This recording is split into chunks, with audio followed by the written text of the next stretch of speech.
तो यारों बहुत बहुत स्वागत है आपका हम लोग के एपिसोड नंबर 2 में। हाँ, यहाँ पे देखिए बात करेंगे यूपी बीएड एंट्रेंस एग्जाम 2022 के बारे में, 15 दिन के प्लान के बारे में कि और इसके बारे में मैंने आपको पहले ही बता दिया था कि 326 मार्क्स मैंने कैसे प्राप्त किया था इतने कम समय में। अगर वो वाली वीडियो आपने नहीं देखी है कि 326 मार्क्स मैंने कैसे प्राप्त किया था, उसमें मेरी मार्कशीट वगैरह सब कुछ मैंने दिखाई है, नीचे लिंक दिया गया है, जाके देख लीजिए। और हाँ, अगर आपने एपिसोड नंबर फर्स्ट नहीं देखा है तो वो भी देख लीजिए। लगभग उसमें 10 से 15 मिनट की वीडियो में आपका 15 प्रश्न नहीं 15 नंबर का आपका कंप्लीट करा दिया है जीके जीएस। नीचे लिंक एपिसोड नंबर फर्स्ट दिया गया है। अब बात करेंगे एपिसोड नंबर सेकंड की। केवल 10 मिनट का वो क्लास होने वाला है और आपका जो है लगभग इसमें जो है 6 से 7 नंबर आपके कंफर्म होने वाले हैं। चलिए शुरू करते हैं इस वीडियो को। स्क्रीन पर देखिए तो यारों एपिसोड फर्स्ट जरूर देखिए, लगभग उसमें आपका 12 से 15 नंबर कवर हो जाएगा। अब बात करेंगे आज कंप्यूटर की। लगभग याद देखिए आपका 3 पेज का होता है और 3 पेज होगा भर भर के है। आपको पूरा नहीं पढ़ना, जितना मैं आपको टिक करूंगा आपको उतना ही पढ़ना है मेरे मित्र। उसके बाद अगर आपका समय बचता है तो आप पढ़ लीजिएगा, अन्यथा कोई भी आवश्यक इसमें नहीं है। ठीक है, देखिए फर्स्ट से यहाँ पे स्टार्ट करते हैं। आपको बता दें कि आपको इतने में से कुछ नहीं पढ़ना है, बिल्कुल नहीं। अब आगे चलते हैं कि और क्या पढ़ना है। यहाँ पे देखिए कंप्यूटर के कार्य क्या क्या है। तो ये बात जान लीजिए, जो कंप्यूटर का जो है केवल 4 प्रकार से होता है और उसमें आपको कुछ भी नहीं पढ़ना है। ठीक है, और हार्डवेयर सॉफ्टवेयर ये भी कुछ भी नहीं पूछा जाएगा। हाँ, कंप्यूटर की भाषाएं पूछ सकता है कि कंप्यूटर की कितनी भाषाएं हैं, तो आप कह सकते हैं भाषाएं तो उसकी बहुत तरीके की है, मतलब बहुत भाषाएं हैं उसकी, लगभग 20 25 30 भाषाएं हैं। बट पूछा जाए कि भाषाओं को कितने वर्गों में बांटा गया है तो आप 3 कह सकते हैं, बट ये भी इंपॉर्टेंट नहीं है, बस आप जानते रहिए। ठीक है, ये प्रश्न आपका इंपॉर्टेंट है कि हमारी पहली कंप्यूटर भाषा कौन थी, तो प्लेन कैलकुएल थी। याद रखिए, ये आपका इंपॉर्टेंट प्रश्न है कि पहली कंप्यूटर भाषा प्लेन कैलकुएल थी। इस बात को आपको ध्यान में रखना है और आपको कुछ भी नहीं मतलब और कुछ भी आपको यहाँ पे नहीं करना है। यहाँ पर देखिए, हाँ कभी कभी पूछ देता है कि 0 1 1 0 ये सब कौन सी भाषा में आते हैं, तो आप इतना सारे जो है मशीन कोड भाषा के अंतर्गत आते हैं और कुछ भी उसमें खास नहीं है। असेंबली भी भाषा इंपॉर्टेंट नहीं है। असेंबली मतलब वही होता है जैसे कि आपका एडिशन है तो एडिशन को ऐड बोल देंगे, सब्ट्रैक्शन है उसको सब बोल देंगे, तो जंप है उसको जेएमपी बोल देंगे, शॉर्टकट वाली भाषा। बट ये भी इंपॉर्टेंट नहीं है। आगे चलते हैं। ठीक है, एक ये इंपॉर्टेंट है आपका, ये देखिए ये पूछता है कि जो आपका फॉरट्रॉन नामक जो ये भाषा है इसका विकास किस कंपनी ने किया था। ये प्रश्न पूछा भी गया है 2-1 बार कि फॉरट्रॉन जो है वो आपका IBM कंपनी को जाता है। ये आपका प्रश्न अच्छा है, इंपॉर्टेंट भी है। यहाँ पर देखिए फॉरट्रॉन के बारे में बात भी की गई है कि जो है कंप्यूटर की इस भाषा का विकास जो है IBM, मैंने बताया ना कि आपका ये इसमें जो साइंटिस्ट हैं JW बेकर्स ने किया था 1957। आपका ये नहीं पूछेगा, हाँ ये नाम पूछ सकता है, बट फॉरट्रॉन ये इंपॉर्टेंट है आपका मित्र। और आपका ये कोबेल वगैरह ये इंपॉर्टेंट नहीं है। यहाँ पर देख लीजिए आपका इसमें जो है बेसिक भी इंपॉर्टेंट नहीं है, एल्गोल भी कुछ खास नहीं है। हाँ पास्कल आपका इंपॉर्टेंट है और बट इसमें कुछ भी खास नहीं है। बट पास्कल एक सब्जेक्ट पूछ सकता है कि पास्कल क्या है, तो आप कह सकते हैं कि कंप्यूटरीकृत एक भाषा है।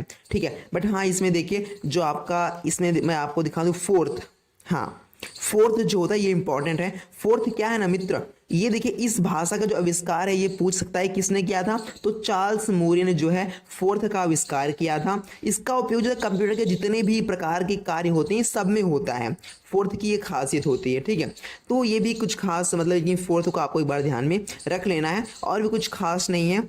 यहाँ पर देखिए हाँ कभी पूछता है कि उच्च निम्न में से उच्च स्तरीय भाषा है ना, तो पूछ सकता है कि उच्च स्तरीय भाषा ऑप्शन में देगा, उसमें एक निम्न स्तरीय भी डाल देगा।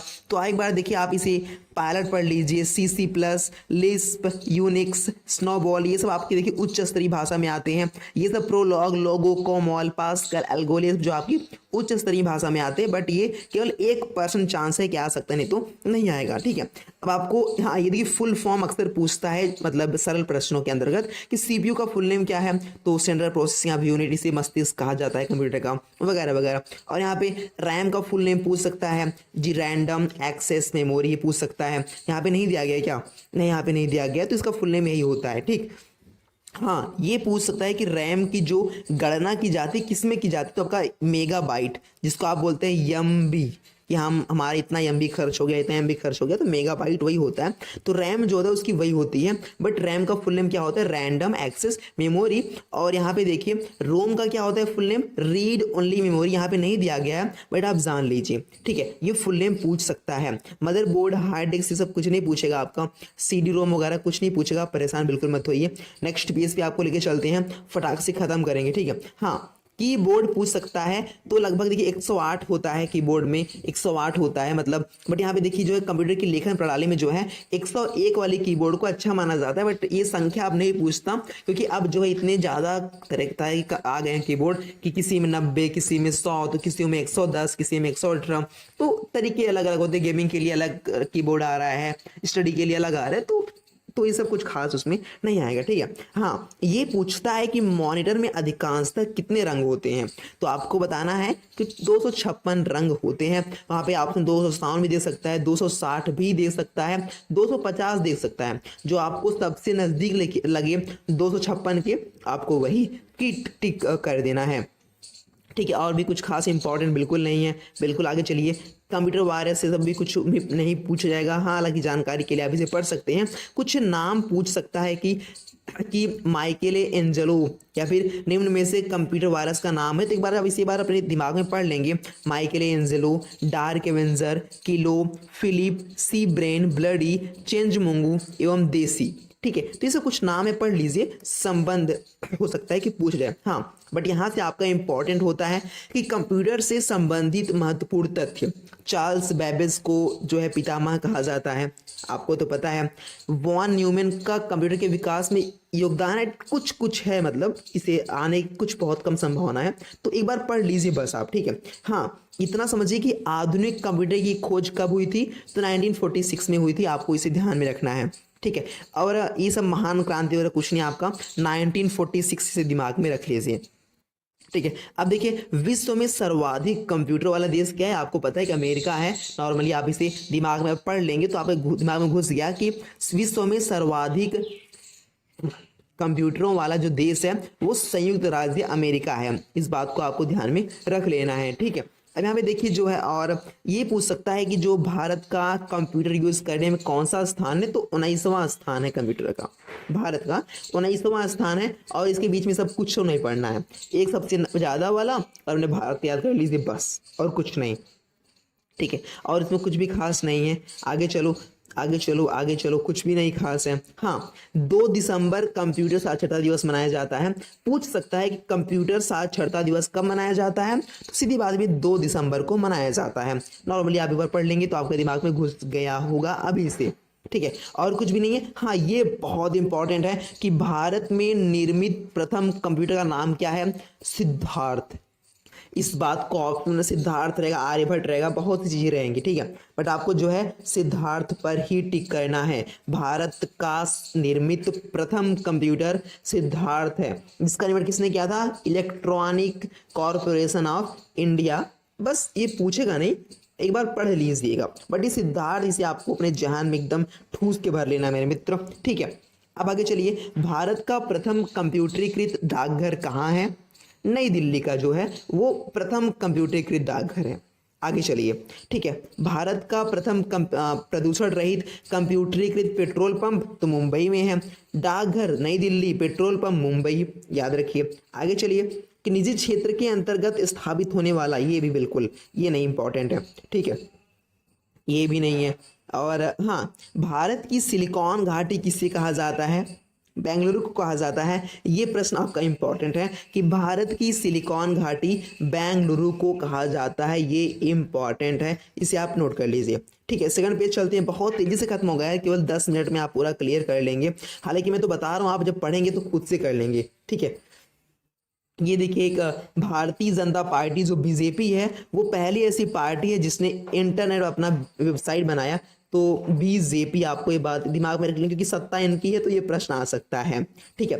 कंप्यूटर कितने प्रकार के होते हैं, तो आपसे पूछ सकता है कि इनमें से कंप्यूटर के प्रकार नहीं है, तो 3 ये दे देगा, एक तो कोई और दे देगा, तो आपको एक क्लिक करना है कौन नहीं है। और आपको बताया कि 3 प्रकार होते हैं, डिजिटल, एनालॉग और हाइब्रिड, आपको इसे याद रखना है, ठीक है। आगे चलिए, और कुछ भी खास इसमें नहीं है। हाँ, WWW का फुल फॉर्म पिछली बार पूछा गया था, यहाँ पे देखिए WWW का फुल नेम क्या है, वर्ल्ड वाइड वेब, जिसके आविष्कारक कौन है वो भी पूछ सकता है इस बार। टिम बर्नर्स ली जो है, टिम बर्नर्स ली जो है वर्ल्ड वाइड वेब के आविष्कारक हैं, WWW, टिम बर्नर्स ली, आपको इस बात को याद रखना है, ठीक है। आगे देखिए कि और कुछ भी नहीं है और जान लीजिए, आगे चलिए, ठीक है। अनुपम भाभा परमाणु अनुसंधान द्वारा विकसित सुपर, हाँ अगर पूछा जाए कि भारत में जो है सुपर कंप्यूटर का नाम क्या है तो उसका नाम क्या है, अनुपम। जो किसने बनाया है, भाभा परमाणु अनुसंधान केंद्र ने बनाया है। विकसित सुपर कंप्यूटर नाम है अनुपम। और पूरे वर्ल्ड का, पूरे विश्व का सबसे तेज सुपर कंप्यूटर कौन सा है, तो उसका नाम कौन है, नाम तो चाइना का है, क्या पढ़ सकते हैं इसको, टिन्हे कर सकते हैं, टिहाने टियाने, जो होगा पढ़ लीजिएगा। चीन का है विश्व का सबसे तेज सुपर कंप्यूटर TIANHA2, TNA2, या फिर टिन्हे 2 कर आप याद करें, टिन्हे 2, ठीक है। ये विश्व का सबसे तेज कंप्यूटर है, इंपॉर्टेंट है ये, ठीक है। आगे चलिए, नॉर्मल है सब कुछ, सब नॉर्मल है, कुछ भी खास नहीं है यहाँ पे, ठीक है। हाँ यहाँ पर देखिए जो है सुपर कंप्यूटर जो है वो सामान्य कंप्यूटर से 10 गुना तेज चलता है। और हाँ वीडियो का आपको एंड तक देखिए, लास्ट में खास बात बताएंगे आपको। एक सुपर कंप्यूटर में करीब 40,000 माइक्रो कंप्यूटर, ये सब नॉर्मल है, कुछ भी नहीं है इसमें, कुछ भी नॉर्म नहीं है, ठीक है। हाँ ये पूछ सकता है कि पूरे विश्व का प्रथम सुपर कंप्यूटर कौन था, तो क्रे 1S था, याद रखिए क्रे 1S था।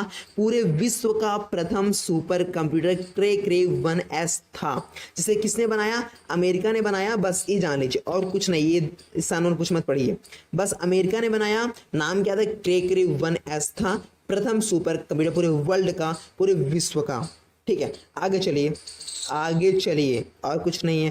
देखिए विश्व के प्रथम इलेक्ट्रॉनिक डिजिटल कंप्यूटर का नाम एनिक है, नॉर्मल है, सब कुछ नहीं है इसमें, कुछ भी नहीं है, ठीक है। ये देखिए याद रखिए, जो आपका याहू है, गूगल है, अमेजन है, सब आपका सर्च इंजन है, तो आपको ऑलरेडी पता है, बट इसमें कुछ नहीं पूछा जाएगा, ठीक है। हाँ ये पूछ सकता है इसमें, देखिए हिंदुत्व जो है चरम पर है बीजेपी में।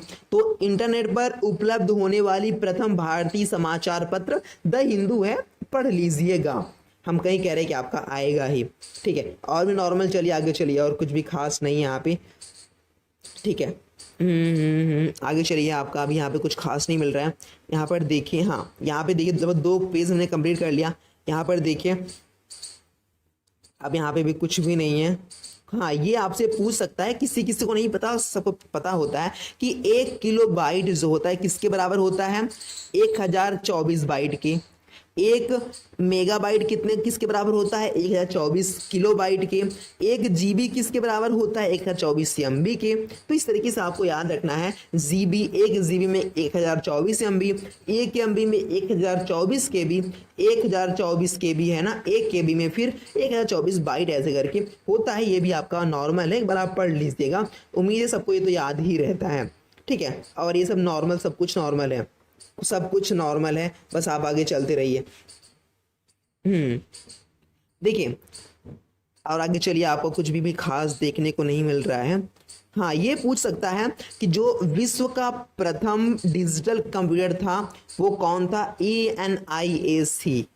ये ठीक ठाक है, प्रश्न ठीक ठाक है, पढ़ने लायक है, ठीक है। आगे चलिए, और आगे चलिए, और सब कुछ आपका नॉर्मल है, सब कुछ नॉर्मल है, ठीक है, सब कुछ नॉर्मल है। यहाँ पे सब कुछ पढ़ने लायक नहीं है, ठीक है, सब कुछ नॉर्मल है, सब कुछ यहाँ पे सब कुछ आपका नॉर्मल ही है, और इसमें कुछ भी खास नहीं है। हाँ फुल नेम जो है आपका देखिए, जैसे कि ALU, ये इंपॉर्टेंट है, जितने भी आपको मैं बताऊंगा।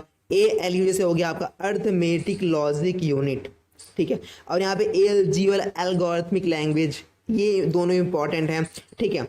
और भी सब नॉर्मल है। CPU आपको पता है नॉर्मली कि सेंट्रल प्रोसेसिंग यूनिट होता है, पता है ना। आगे चलिए, ये सब नॉर्मल है। यहाँ पे हाँ DOS जो आपका, ये DOS जो आपका है, डिस्क ऑपरेटिंग सिस्टम, DOS, ये आपका इम्पॉर्टेंट है। ये फैक्स जो है ये भी आपका इम्पॉर्टेंट है। फॉर अवे जीरोक्स, ये आपका इम्पॉर्टेंट है, ठीक है। और आपका जो है HTML, ये इंपॉर्टेंट आपका। हाइपर टेस्ट मार्कअप लैंग्वेज, ये आपका इंपॉर्टेंट है। जो मैं टिक कर रहा हूँ उसे जरूर पढ़ना है, और जो मैं टिक नहीं कर रहा हूँ अगर आपके पास समय है तो आप पढ़ लीजिए, बट जो मैं टिक कर रहा हूँ मेरे मित्र आप उसे जरूर पढ़िएगा, शायद अच्छा हो। यहाँ पे देखिए जो मॉडेम है ये भी आपका इंपॉर्टेंट है, मॉड्यूलेटर, डीमॉड्यूलेटर, ये कभी कभी ये आ जाता है, ठीक है। OMR जो आपका है ये इंपॉर्टेंट है, ऑप्टिकल मार्क लीडर, OMR जो आप लोग पढ़ते हैं, कोई भी पूछ सकता है इसको, इसलिए आपको दिमाग बैठा लीजिए। ऑप्टिकल मार्क रीडर जो है OMR सीट का फुल नेम होता है। और सब रैम मैंने आपको बताया, random access memory, read only memory, तो मैंने आपको बताया रैम रोम का रास्ते में बता दिया था, वहाँ थे तभी, ठीक है। और सब नॉर्मल ही है, कुछ भी नहीं है। WWW के बारे में मैंने बात की थी, वर्ल्ड वाइड वेब होता है। हाँ वैन ये इंपॉर्टेंट है, वाइड एरिया नेटवर्क ये जो है आपका इंपॉर्टेंट है, वैन भी आपका इंपॉर्टेंट है। शायद अब जो है हमारा खत्म हो गया, देख कंप्यूटर हमारा खत्म हो गया। जितना मैंने आपको बताया ना मित्र, अगर आपने इतना पढ़ लिया, जहाँ तक मैं कह रहा हूँ, अगर मैंने 7 नंबर कहा है तो 6 नंबर आपकी फिक्स मान के चलिए, 1 नंबर इधर उधर हो जाता है, कोई कितना भी स्पेशलिस्ट हो। बट अगर इतना सब पढ़ने के बाद भी अगर आपके पास समय है तो आप और सब पढ़ लीजिए, मैं मना नहीं कर रहा हूँ, बट जितना मैंने आपसे टिक करवाया, जितना मैंने आपको बताया, उससे कृपा करके पढ़िए। आप एग्ज़ाम दे जब देंगे, एग्ज़ाम दे के जब लौटेंगे तो आप वीडियो को ढूंढ के लाइक करेंगे और मित्रों से सब्सक्राइब भी करवाएंगे, कि मेरा आपसे वादा है। अगर जितना भी सीट चली है, पिछली बार लगभग पार्ट 1 जो है बन चुका है, ये पार्ट 2 था आपका, ये आपका पार्ट 2 था। अगर इसमें आपकी प्रतिक्रिया अच्छी रहती है तो कल तक आपका पार्ट 3 भी आएगा, अच्छी प्रतिक्रिया होती है तो कल ही आपका 4 भी आ जाएगा या भी 6 आएगा। ये आपके ऊपर निर्भर करता है कि आप किस तरीके से पार्ट को चाहते हैं, ठीक है। तो आज के लिए बस इतना ही दोस्तों, फटाक से वीडियो को लाइक कर दीजिए, सब्सक्राइब कर दीजिए अगर नए हैं तो। नमस्कार, वंदे मातरम। फिर मिलेंगे नेक्स्ट वीडियो में कल आपके रिप्लाई के साथ, या फिर अगर आपकी इच्छा रही कि पार्ट 3 भी आए, और 15 दिन में पूरा आपका सब कवर हो जाए तो बिल्कुल आ जाएगी।